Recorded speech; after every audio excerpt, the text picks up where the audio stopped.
Γεια σας φίλοι μου, ο ψάλτης γράφει «Τα βήματα ενός καλού ανθρώπου τα οδηγεί ο Θεός». Ακόμα και τότε όταν φαίνεται πως τα βήματα σε πάνε σε κίνδυνο, αυτό συμβαίνει για ένα μεγάλο σκοπό, έτσι όπως ανακάλυψε και ο χαρακτήρας της ιστορίας μας. Αυτός πέρασε από ένα κράτος στο άλλο, από κίνδυνο σε κίνδυνο και μπορεί να είχε παραδοθεί πολύ εύκολα, όμως δεν το έκανε αυτό επειδή η καρδιά, το μυαλό και η ζωή του έγιναν απελευθερωμένοι από τις αλυσίδες.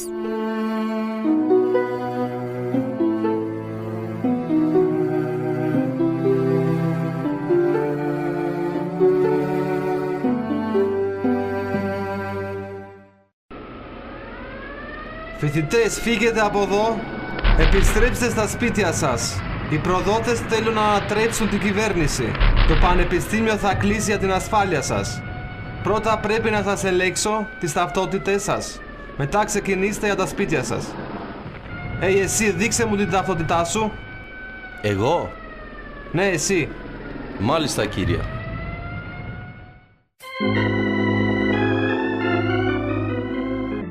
Να κηρύττεις την καλή αγγελία που αλλάζει ζωές, ακριβώς αυτό κάνει και το απελευθερωμένοι από τις αλυσίδες. Αληθινές ιστορίες δημιουργημένες από το Pacific Garden Mission στο Σικάγο. Μάλλον έχετε ακούσει να λένε ότι οι άστεγοι έχουν διαλέξει να κάνουν μια ζωή χωρίς σκοπούς. Όμως η αλήθεια είναι ότι οι περισσότεροι από αυτούς δεν μπορούν να αλλάξουν χωρίς βοήθεια. Γι' αυτό ο George και η Sarah Clark άνοιξαν το Pacific Garden Mission το 1877 και οι πόρτες του δεν έκλεισαν ποτέ. Σήμερα η βοήθεια περιλαμβάνει φαγητό, ρούχα, ιατρική και οδοντιατρική βοήθεια, επίσης και ασφαλή στέγαση για 800 άνδρες, γυναίκες και παιδιά, όλα αυτά χάρη των φίλων μας οι οποίοι βοηθούν οικονομικά για να μείνουν οι πόρτες ανοιχτές. Ο σκοπός της αποστολής είναι κάτι περισσότερο από την εκπλήρωση των βασικών αναγκών. Ο αληθινός σκοπός είναι η μετατρεπωμένη ζωή που συμβαίνει όταν κάθε άνθρωπος έρχεται, ακούει και πιστεύει στην αλήθεια που τους απελευθερώνει. Τώρα για να μεταδοθεί παντού στον κόσμο, αυτό είναι το πρόγραμμα με αριθμό 98, στη σειρά απελευθερωμένη από τις αλυσίδες. Ένα πρόγραμμα που σας κάνει να αντιμετωπίζετε τον εαυτό σας και να σκέφτεστε.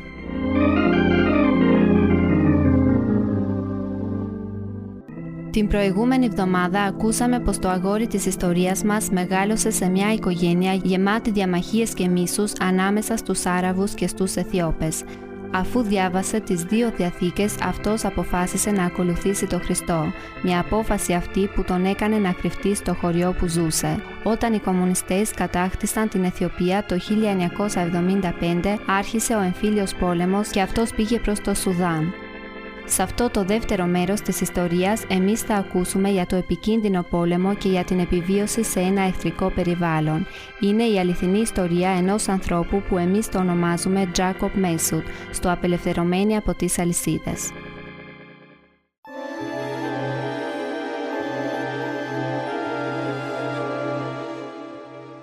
Έμεινα άστεγος χωρίς υπηκότητα και διαβατήριο. Στο Σουδάν έφτασα ακολουθώντας τον παράνομο δρόμο, αφού πέρασα τα σύνορα μαζί με τους δύο φίλους μου που ήθελαν να απομακρυνθούν από τον κομμουνισμό, όπως έκανα κι εγώ.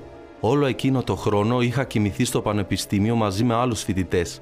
Μέχρι το πρωί όταν ξύπνησα, ακούγοντας το θόρυβο των όπλων, τα τάγκ και τις εκρήξεις. Το ραδιόφωνο μιλούσε για το πραξικόπημα ενώ εμείς ακούγαμε. Δεν πέρασε πολύς καιρός όταν ήρθαν οι στρατιώτες μαζί με τα όπλα στα χέρια τους. Δείξε μου την ταυτότητά σου. Αμέσως. Εντάξει, περάστε.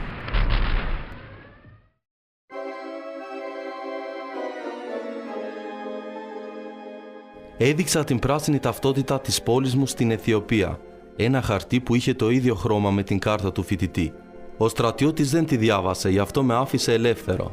Άρχισα να περπατάω χωρίς να ξέρω ότι ο στρατός είχε κηρύξει την κατάσταση έκτακτης ανάγκης μετά τις 6 το απόγευμα. Όμως ταυτόχρονα δεν ήξερα ότι το ραδιόφωνο κατά λάθος είχε κατηγορήσει την Αιθιοπία για την συμμετοχή της στον εμφύλιο πόλεμο του Σουδάν. Περπάτησα χωρίς να σταματήσω στο Κατρούμ για να ψάξω μια θέση όπου να κοιμηθώ. Όμως δεν είδα κανέναν για να του ζητήσω βοήθεια. Ξαφνικά παρατήρησα κάτι που έμοιαζε με την εκκλησία όπου μαζεύονταν οι Αιγύπτιοι. Εκείνοι έτρωγαν και μιλούσαν στην αυλή του κτηρίου όταν τους χαιρέτησα. «Ειρήνη μαζί σας». Ειρήνη μαζί σας. Ψάχνω ένα μέρος όπου να μείνω. Δεν έχω που να κοιμηθώ. Μπορώ να περάσω εδώ τη νύχτα. Ποιος είσαι εσύ? Ο Αμπτουλά Μεσούτ. Είμαι Άραβας. Από πού είσαι? Είμαι από την Αιθιοπία. Όμως... Πάρε τον και δέστε τον. Όχι, σας παρακαλώ. Δεν έχω κάνει τίποτα. Καλέστε την αστυνομία. Γιατί να καλέσετε την αστυνομία? Δεν έχω κάνει τίποτα.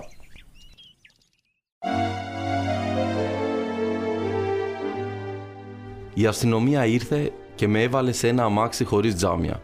Από έξω άκουγα το πλήθος που ζητούσε το θάνατό μου. Οι στρατιώτες με πήγαν σε ένα μικρό κελί όπου έμεινα μόνος μου.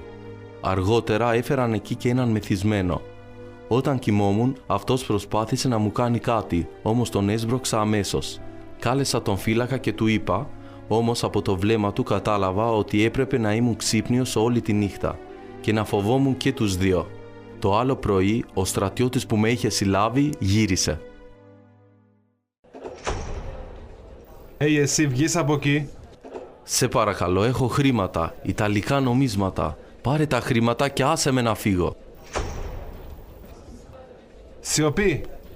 Όμως εγώ δεν έχω κάνει τίποτα. Αυτός εδώ θέλει να μου κάνει κακό. Σε παρακαλώ, άφησέ με. Όχι, πρέπει να σε πάω στη δίκη.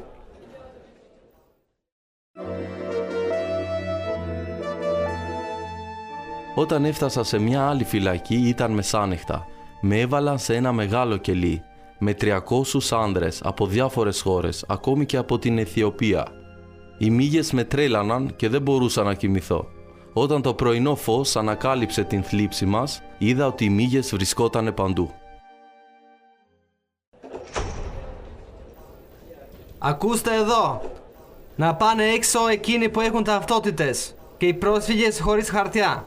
Γυρίστε στα προξενία σας να συμπληρώσετε τα χαρτιά και τότε θα είστε ελεύθεροι. Εσύ είσαι πρόσφυγας? Ναι, κύριε. Έχεις ταυτότητα? Όχι. Συγχώρεσέ με, κύριε. Εντάξει, υπάρχει προξενείο εδώ.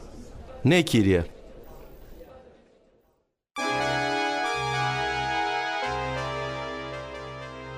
Ζούσα φοβισμένος με την ελπίδα ότι οι Αιθίωπες που ήταν εναντίον της κυβέρνησης στην πόλη μου θα με υποστήριζαν. Ο στρατιώτης με πήγε εκεί, όμως δεν ήμουν μέλος της αντιπολίτευσης, γι' αυτό δεν μπορούσαν να με βοηθήσουν. Αισθάνοντας λύπη για μένα, ο στρατιώτης με έβγαλε έξω από την πόλη.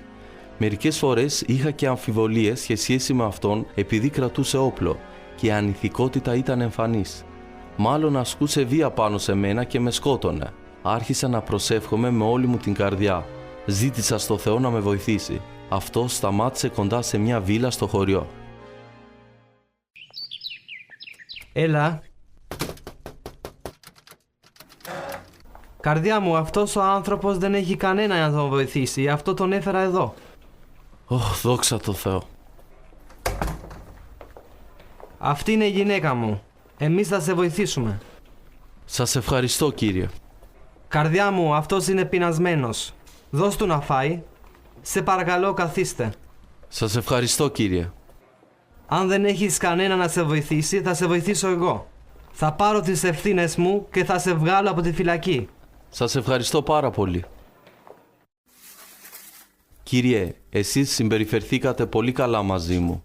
Ανοίξατε το σπίτι σας για μένα για 3 μέρες. Είχα μερικά χρήματα και ένα βιβλίο διευθύνσεων, όμως μου τα πήραν στη φυλακή. Τι να κάνω? Μη στεναχωρείσαι, θα σου δώσω εγώ χρήματα. Εσείς έχετε κάνει πάρα πολλά για μένα. Θέλω να πάρω τα πράγματα που μου ανήκουν. Τότε θα επιστρέψουμε στη φυλακή και θα σας το δώσουν.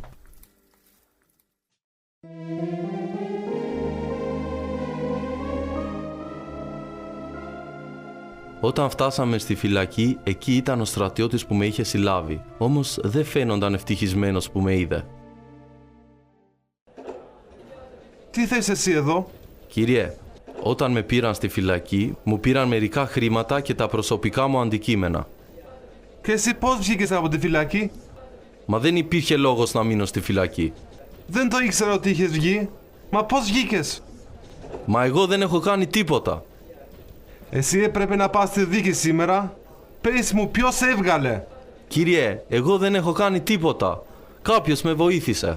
Πες μου ποιος. Κάποιος στρατιώτης? Όχι. Εσύ θα πας στη δίκη αμέσως τώρα.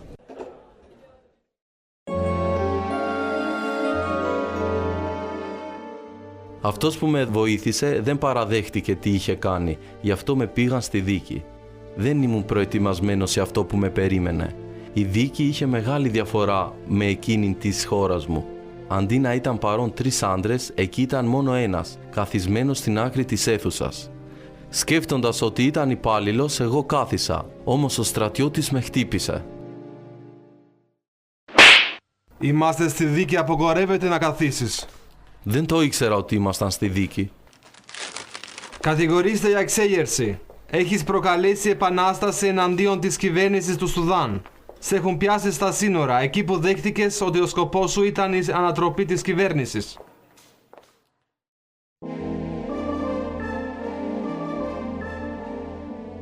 Άκουγα ενώ αυτός διάβαζε 4 ή 5 σελίδες με κατηγορίες εναντίον μου. Όλες συκοφαντίες. Δεν είχα δικηγόρο, κανένα δικαίωμα. Δεν μπορούσα να πω ούτε μία λέξη για τον εαυτό μου. Το ήξερα ότι αν θα αρνιόμουν τις κατηγορίες, θα με χτυπούσανε μέχρι που θα τα έλεγα με το ίδιο μου το στόμα ή και χειρότερα. Τις άκουσες τις κατηγορίες. Είσαι ένοχος? Ναι, κύριε. Πολύ καλά. Κρατήστε τον στη φυλακή για 4 μήνες. Στείλτε τον στην χειρότερη φυλακή. Και μετά διώξτε τον από τη χώρα μας. Σας ευχαριστώ, κύριε.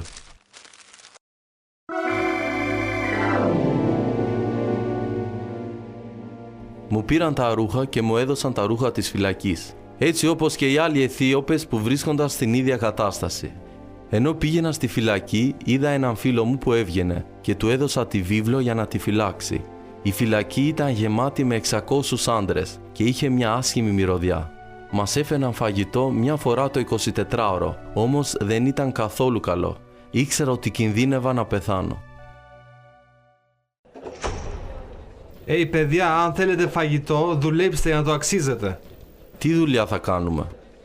Πρέπει να καθαρίζετε τις τουαλέτες. Πρέπει να βγάλετε έξω τα δοχεία και να τα καθαρίζετε κάθε πρωί. Πρέπει να τα βγάλουμε έξω? Μα πώς? Τα δοχεία είναι ανοιχτά και γεμάτα. Θα χυθούν πάνω μας. Θα σας δώσουμε σαπούνι να πληθείτε. Και το φαγητό πώς είναι? Θα σας δώσουμε καλό ψωμί και ένα ποτήρι μεγάλα. Εγώ δέχομαι.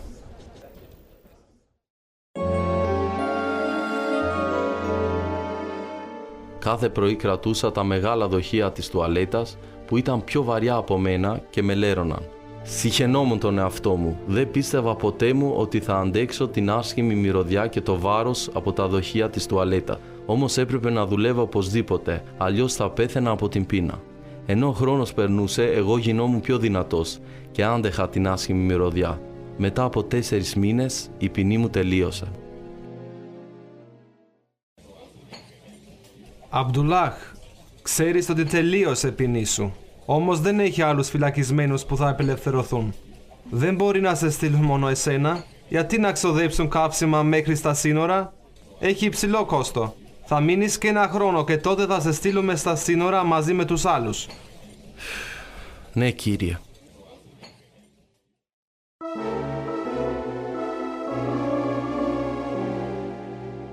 Δεν μπορούσα να πιστέψω αυτά που άκουγα. Με έστειλαν σε ένα άλλο κελί μέσα σε εκείνη τη φυλακή. Όταν έφτασα, όλοι ήταν μαζεμένοι σε μία άκρη και εκείνο το μέρος ήταν γεμάτο μύγες. Δεν μπορούσα να κοιμηθώ λόγω των εντόμων. Τα μαλλιά μου είχαν μεγαλώσει τόσο πολύ, ώστε είχαν γεμίσει έντομα. Ήμουν απελπισμένος. Το μόνο που μου είχε μείνει ήταν να προσευχηθώ και να ζητήσω στο Θεό να με βοηθήσει.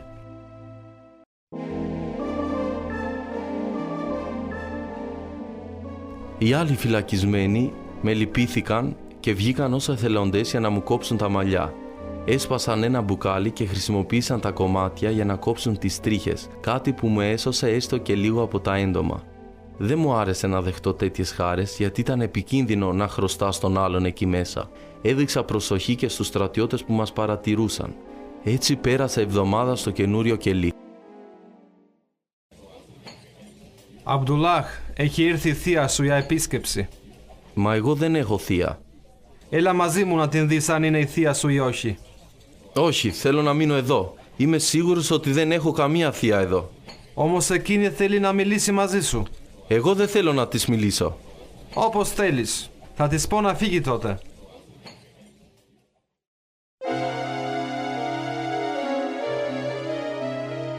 Το φαγητό το μοίραζαν τη νύχτα και το ψωμί ήταν βρώμικο.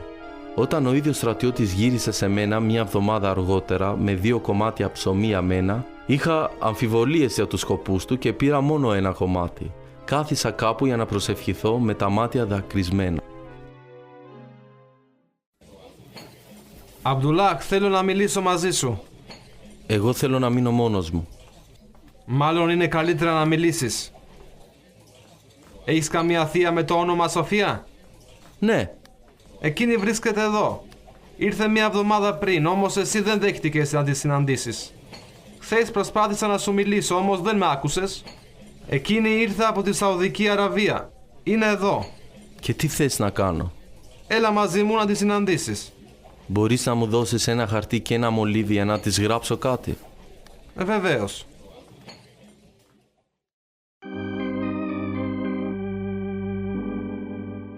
Εκείνος μου έφερε χαρτί και μολύβι και εγώ έγραψα: «Θεία Σόφη, δεν έχω ανάγκη για χρήματα. Δεν θέλω τίποτα. Μόνο βγάλε με από τη φυλακή. Αν δεν βγω, σίγουρα θα πεθάνω».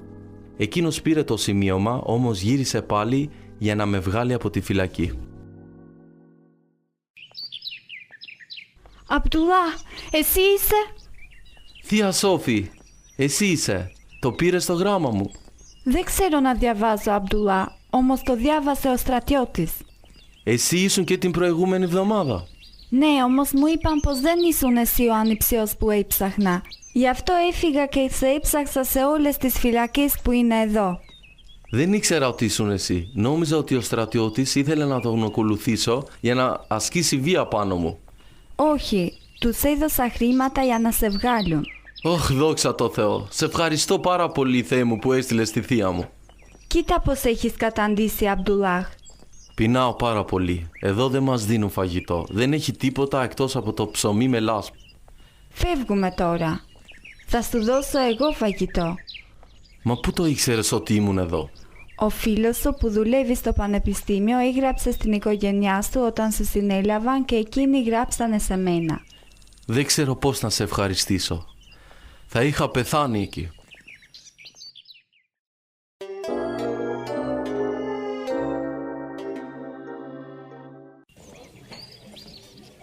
Χόρτασες?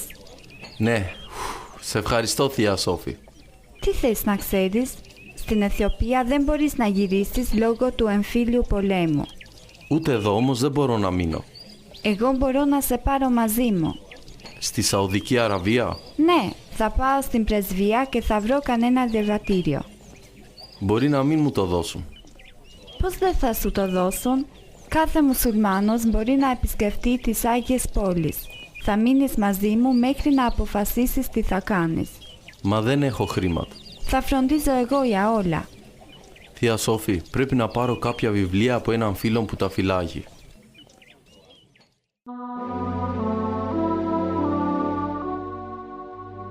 Θεέ μου, τι να κάνω με τις βίβλους? Θεωρείται σαν έγκλημα να μπεις στη Σαουδική Αραβία σαν χριστιανός. Είναι έγκλημα να φέρεις βίβλους σε εκείνη τη χώρα, όμως εγώ δεν μπορώ να ζω χωρίς το λόγο σου. Θεέ μου, αν θα ανακαλύψουν ότι είμαι χριστιανός, εκείνοι θα με σκοτώσουν. Στους μουσουλμάνους δεν επιτρέπεται να αλλάξουν τη θρησκεία. Τι να κάνω, Θεέ μου?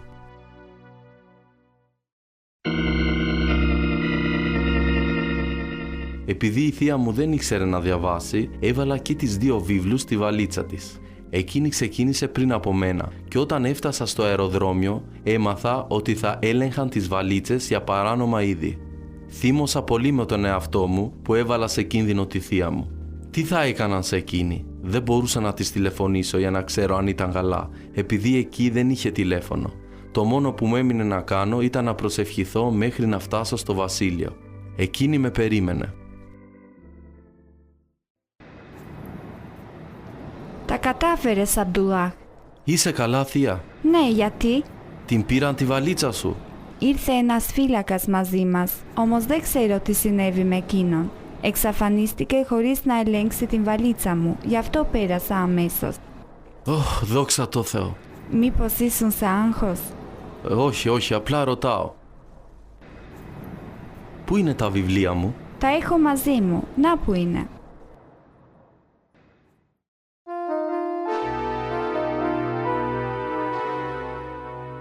Η καρδιά μου χτυπούσε δυνατά όταν έπαιρνα τις βίβλους μου, γιατί ο λόγος του Θεού ήταν η παρηγοριά και η μοναδική δύναμη που είχα. Έμεινα με τη θεία μου και διάβαζα κρυφά. Πνεύμα Κυρίου του Θεού είναι επάνω μου, επειδή ο Κύριος με έχρισε για να ευαγγελίζομαι στους φτωχούς, με απέστειλε για να γιατρέψω τους συντριμμένους στην καρδιά, να κηρύξω ελευθερία στους αιχμαλώτους και άνοιγμα δεσμοτηρίου στους δέσμιους. Αχ, Θεέ μου, θέλω να έρθει η ημέρα που να έχω την ελευθερία να μοιράσω το Ευαγγέλιο. Αμπτουλάχ, Ναι, θεία Σόφη, μπες μέσα. εγώ με τον Αλή θα πάμε στην Μεντίνα. Θες να έρθεις μαζί μας? Σε ευχαριστώ που μου είπες, όμως πρέπει να δουλέψω για να στέλνω χρήματα στην οικογένειά μου και εκείνοι θέλουν να φύγουν από την Αιθιοπία. Καταλαβαίνω. Τότε μια άλλη φορά.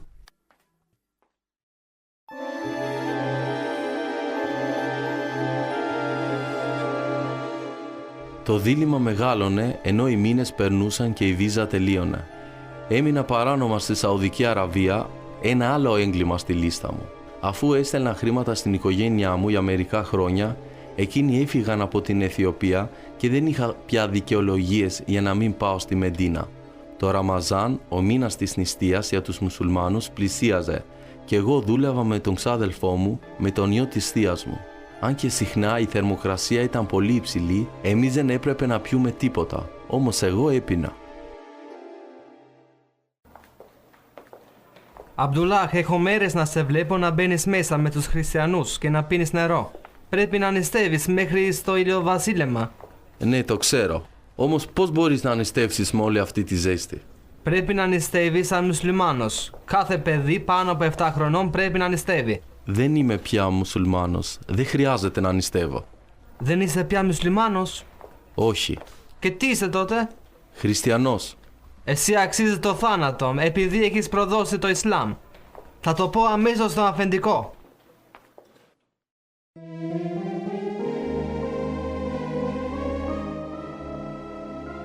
Έχασα τη δουλειά μου, όμως ήξερα ότι θα έχανα και τη ζωή μου αν θα με έπιανε η αστυνομία. Γι' αυτό μίλησα για την κατάστασή μου σε ένα χριστιανό φίλο μου και αυτός δέχτηκε να κρύψει τη βίβλο μου. Ύστερα άρχισα να γυρνάω στη χώρα για να μην με πιάσουν. Πήγα σε διάφορες πρεσβείες, τους ζήτησα βίζα, όμως όλοι με αρνήθηκαν. Ζούσα με φόβο. Πώς μπορώ να σε βοηθήσω? Σας παρακαλώ, θέλω μια τουριστική βίζα για τη χώρα σας. Μπορώ να δω το διαβατήριό σας? Είμαι πρόσφυγας από την Αιθιοπία, δεν είμαι πολίτης της Σαουδικής Αραβίας. Βλέπω ότι έχει τελειώσει η βίζα σου. Ναι, γι' αυτό θέλω να φύγω αμέσως. Μα πρώτα πρέπει να λύσεις αυτό το πρόβλημα με τις αραβικές αρχές. Αυτό δεν μπορώ να το κάνω. Γιατί όχι? Εκείνοι θα σε διώξουν από τη χώρα και αυτό θες και εσύ. Όμως τα πράγματα είναι χειρότερα. Έχω γίνει χριστιανός. Λες την αλήθεια? Ναι, θα με σκοτώσουν αν ανακαλύψουν ότι είμαι χριστιανός. Σε παρακαλώ, βοήθησέ με. Η κυβέρνησή μου δεν θέλει να έχει πολιτικά προβλήματα με την αραβική κυβέρνηση. Νομίζω ότι δεν μπορώ να σε βοηθήσω.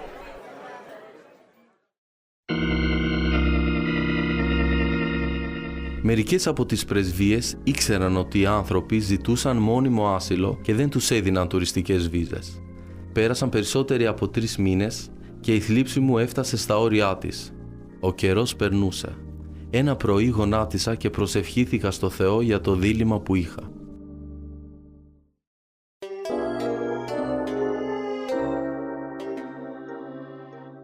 Θεέ μου, βοήθησέ με να βρω τη διέξοδο για να φύγω από αυτή τη χώρα πριν με πιάσουν και με σκοτώσουν.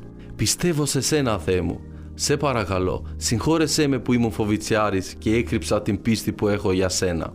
Α, Θεέ μου, στείλε με σε ένα μέρος όπου μπορώ να μοιράσω το Ευαγγέλιο. Θέλω να τον ακούσει και ο λαός μου. Σε ευχαριστώ, Ιησού. Σε ευχαριστώ που με έσωσες.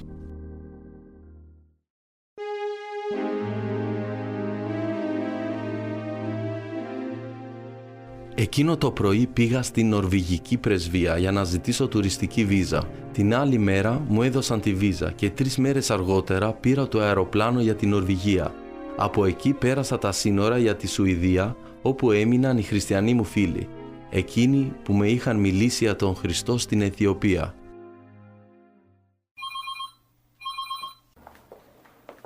Ναι. Τεσφάι, είμαι ο Αμπτουλά. Είμαι εδώ στη Σουηδία. Αμπτουλά, πώς βγήκες από τη Σαουδική Αραβία? Είναι μεγάλη ιστορία, φίλε μου. Θα μιλήσουμε όταν θα συναντηθούμε. Πήρες βίζα? Όχι για τη Σουηδία, μόνο για την Νορβηγία. Πέρασα τα σύνορα χωρίς βίζα. Τι να κάνω τώρα? Πήγαινε στο πιο κοντινό αστυνομικό τμήμα και ζήτησε άσυλο. Εγώ θα μαρτυρήσω για το κίνδυνο στο οποίο βρίσκεται η ζωή σου. Σε ευχαριστώ, Τεσφάι. Ο Θεός ήταν πάντα καλός με μένα.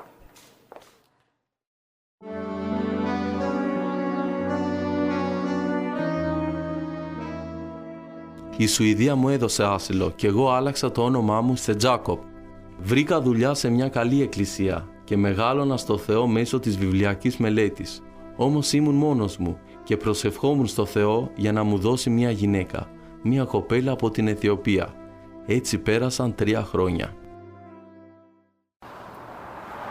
Γεια σου γείτονα. Γεια σου. Θαυμάσια μέρα σήμερα, έτσι? Το κατάλαβα αμέσως ότι είσαι χριστιανός. Ναι, η αλήθεια με έχει απελευθερώσει. Όταν κατάλαβα ότι ο Υιός του Θεού πέθανε στο σταυρό για τις αμαρτίες μου, ήταν η πιο θαυμάσια μέρα της ζωής μου. Ο ενθουσιασμός σου το δείχνει ξεκάθαρα. Εμείς τον αγαπήσαμε, γιατί αυτός μας αγάπησε πρώτος. Σου αρέσει να μείνεις στη Σουηδία? Μου αρέσουν οι άνθρωποι και η ελευθερία. Τώρα χρειάζομαι μια γυναίκα, γι' αυτό προσεύχομαι. Πιστεύεις ότι ο Θεός απαντά σε μια τέτοια προσευχή? Οπωσδήποτε. Η βίβλος μας λέει να βάλουμε όλες τις ανησυχίες μας πάνω σε Εκείνον, γιατί Αυτός φροντίζει για μας. Ο Θεός έχει ένα σχέδιο για τη ζωή μας και εγώ θέλω να ακολουθήσω το σχέδιό Του. Στη Σουηδία έχει πολλά κορίτσια. Σίγουρα που θα βρεις κανένα. Έχω ζητήσει στο Θεό να μοιράσω τη ζωή μου με μια κοπέλα από την Αιθιοπία. Ξέρω ένα καλό κορίτσι από την Αιθιοπία. Βρίσκεται στην Ουκρανία τώρα. Και τι κάνει εκεί? Η αιθιοπική κυβέρνηση την έστειλε εκεί για να σπουδάσει βιοχημία. Νομίζω ότι είναι 20 χρονών. Πώς λέγεται? Αλμάζ. Είναι χριστιανή? Ναι, έτσι είναι. Θέλεις τη διεύθυνσή της? Ναι, ευχαριστώ. Θα την γράψω.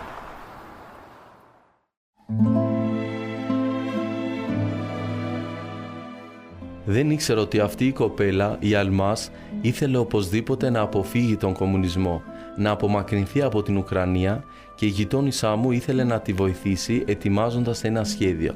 Με την ελπίδα ότι εγώ θα ήμουν το εργαλείο της δραπέτευσής της, η γειτόνισσα έγραψε στην Αλμάς, προτείνοντάς της το γάμο σαν μια λύση για την κατάστασή της. Αφού θα κέρδιζε την ελευθερία, η γειτόνισσα είπε ότι η Αλμάς θα ζητούσε το διαζύγιο. Δεν ήξερα τίποτα για αυτή τη συνωμοσία όταν έγραψα στην Αλμάς, συμβουλεύοντάς την να προσευχηθεί για την θέληση του Θεού. Μετά από 1 μήνα πήρα ένα τηλεφώνημα που ξεπέρασε όλα τα σχέδιά μας.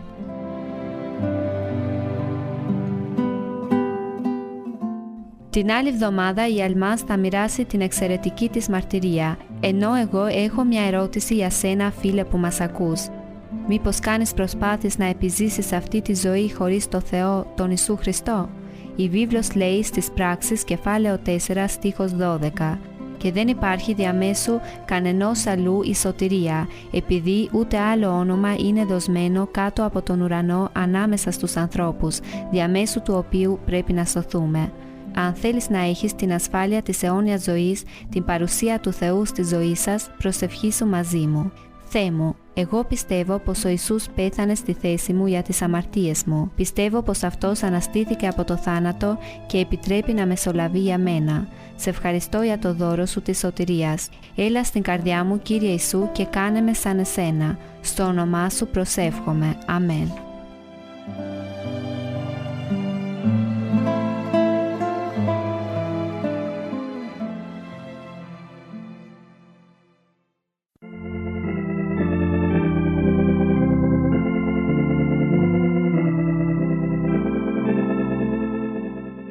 Αυτό ήταν το πρόγραμμα με αριθμό 98. Απελευθερωμένη από τις αλυσίδες, δημιουργήθηκε από το Pacific Garden Mission για να δείξει μέσω των αληθινών ιστοριών αν η ζωή σας είναι άδεια μπορεί να γεμίσει μέχρι να χυθεί. Γράψτε μας σήμερα στο Ράδιο Εμμανουέλ ταχυδρομικό αριθμό 37 Κοριτσά ή στην ηλεκτρονική διεύθυνση radioemmanuel@gmail.com. Επίσης μπορείτε να μας τηλεφωνήσετε στο νούμερο 082 52 552.